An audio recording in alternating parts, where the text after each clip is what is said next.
This is Daily Armenia, ＳիվիլNeթ's daily news digest. Here's what's making headlines in Armenia today.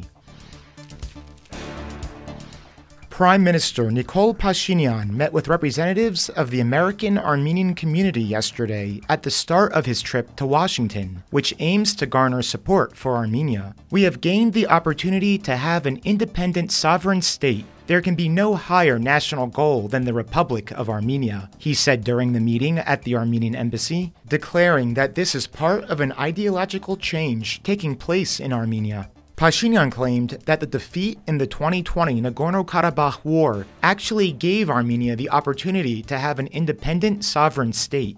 In this way, the sacrifice made by those killed in the war was not in vain. He stated that, in his opinion, the survival of Armenia can be ensured if we can create a situation where we can live in our region, surrounded by our neighbors, without external help. This means perceiving ourselves as the primary tool for resolving our problems, instead of applying to extra-regional actors, he explained. Pashinyan also addressed his recent controversial statements last month about the Armenian genocide by saying, "We need to understand that ultimately there were forces whose key tool for controlling us was to make it impossible for us to live independently in our environment so that we can be more controllable."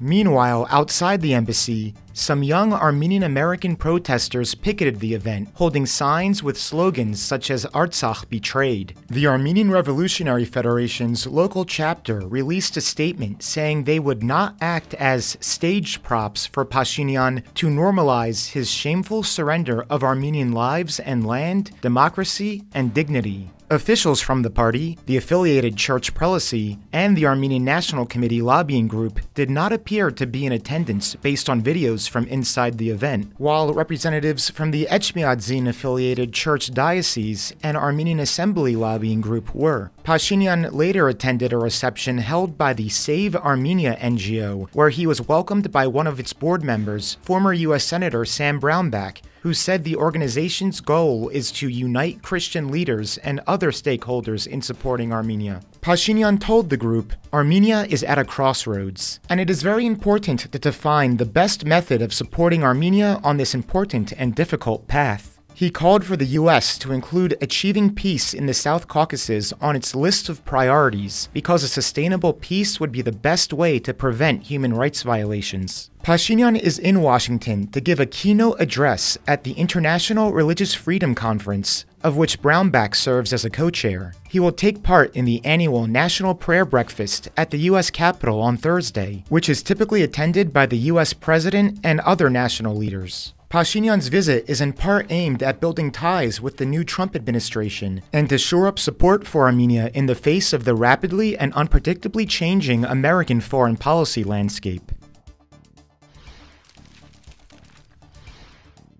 The Zangezur Copper-Molybdenum Combine, Armenia's largest mine, retained the top spot on the new list of the country's 1,000 biggest taxpayers, having paid a total of about $255 million in taxes last year. That figure is more than 40% higher than what Armenia's second largest taxpayer paid, underscoring the mine's key role in the country's economy. In addition, it is roughly 43% higher than what the mine paid in taxes the year prior, suggesting its profits have gone up substantially. Earlier, Director Roman Khudoli said he expected the mine to hit record production volumes in 2024, citing technical upgrades and additional investments in equipment.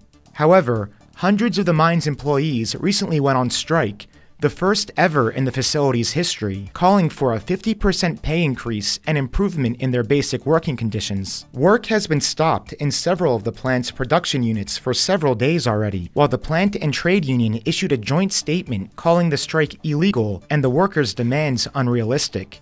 The strikers amount to less than 10% of the mine's total workforce. While the mine's spokesperson insisted on Sunday that the management is not going to negotiate with the wrongdoers, an agreement was later reached with the striking workers, and operations are set to resume today, according to TV Channel 1. The Armenian government, which owns nearly 22% of the mine's shares, has yet to issue a statement on the matter. The remaining shares belong to entities associated with Russian billionaire Roman Trotsenko, who is sanctioned by the US, the European Union, and Ukraine.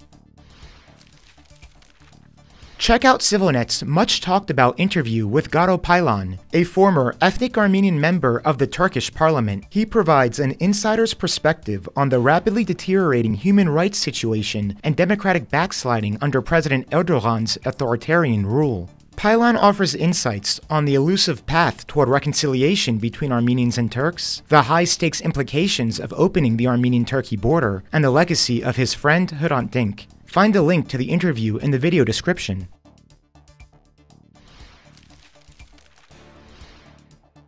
And finally, the ＳiviLNet number of the day is 44. That's because the Armenian government has appointed Ina Torgomyan as its first ever resident ambassador to Cyprus, the 44th country to host an Armenian embassy. Cyprus will be reciprocating by opening its own embassy in Yerevan. Official estimates put the number of ethnic Armenians in Cyprus at about 3,500, and Armenians have had a presence on the island for more than a millennium.